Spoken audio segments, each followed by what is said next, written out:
Hello and welcome to the Truth Channel. Today we will be watching a video where MSM tries to conceal the truth about Hillary Clinton's health. They are failing with their cover-up. We know the truth. Hillary Clinton opened an already opened jar of pickles on Jimmy Kimmel Live to prove she's healthy. Well, I guess that settles it then. I've been completely debunked. Thanks for watching. Bye bye. But seriously, CNN says the whole issue is an unhealthy obsession propagated by conspiracy theorists and that we've been debunked. Conspiracy theorists have cooked up just about every condition for her. Listen to CNN's devastating debunking of conspiracy theories about Hillary's health. But said repeatedly she felt great. I felt fine.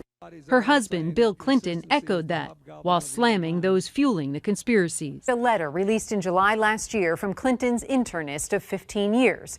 Dr. Lisa Bardak describing Clinton as healthy. The doctor ended the letter saying Clinton is in excellent physical condition and fit to be president of the United States. Okay, so this is CNN's big debunking. Hillary says she feels great, so does Bill Clinton, and so does her personal internist.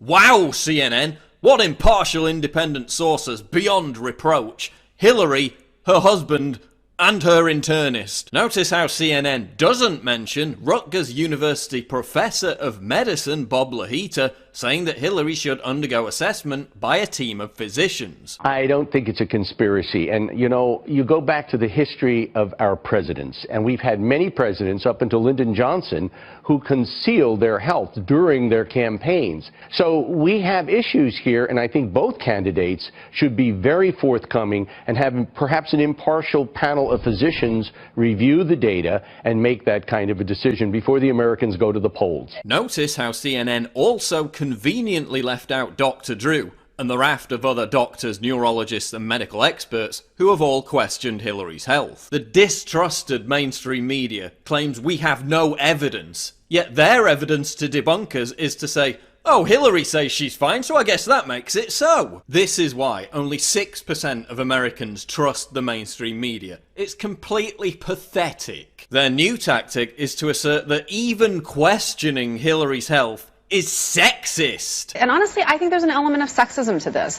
The way that they've talked about her. So what's the idea here that somehow because she's a woman and she's a grandma that she's frail? Really? So was it sexist when the entire media obsessed about John McCain's health back in 2008? Is McCain simply too old to get elected? If it's John McCain's health we're talking about, and he's running for the highest office in the land, his health, with limits, becomes the public business. How concerned are doctors that this skin cancer may in fact return? Oh yeah, and why is CNN asking questions about Donald Trump's health? We all know that only crackpot conspiracy theorists and sexists do that, according to CNN. Sexism, sexism, sexism, sexism. When all they've got to fire back at us is empty ad hominems like sexist and conspiracy theorist, you know we've hit a nerve. Now a New York Times columnist wants Google to hide search results pertaining to questions over Hillary's health,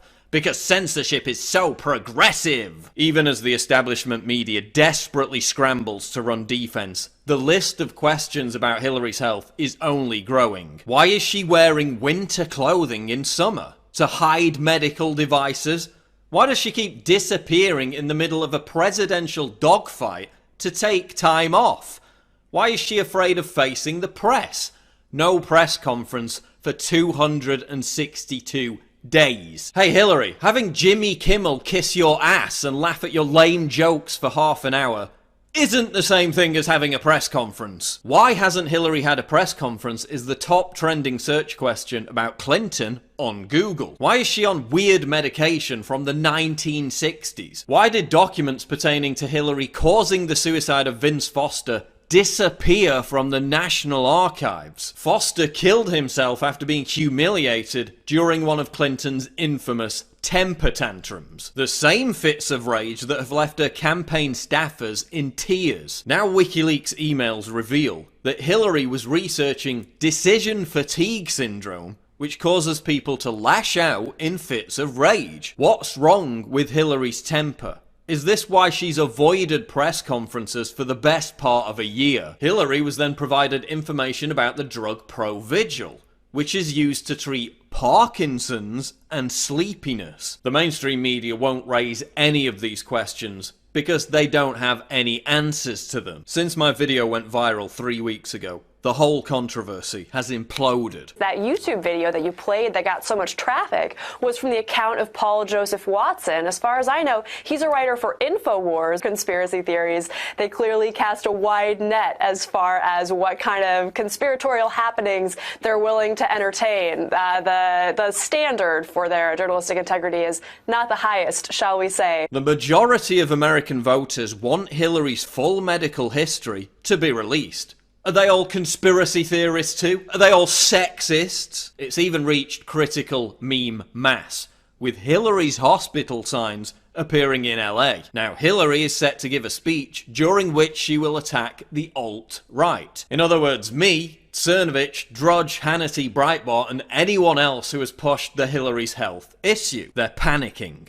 They know something is seriously wrong with Hillary and that the pressure to have her health independently assessed is building. If they're not able to keep a lid on this by dismissing it as a conspiracy theory, by ignoring the concerns of top doctors and medical experts, it could torpedo her entire campaign.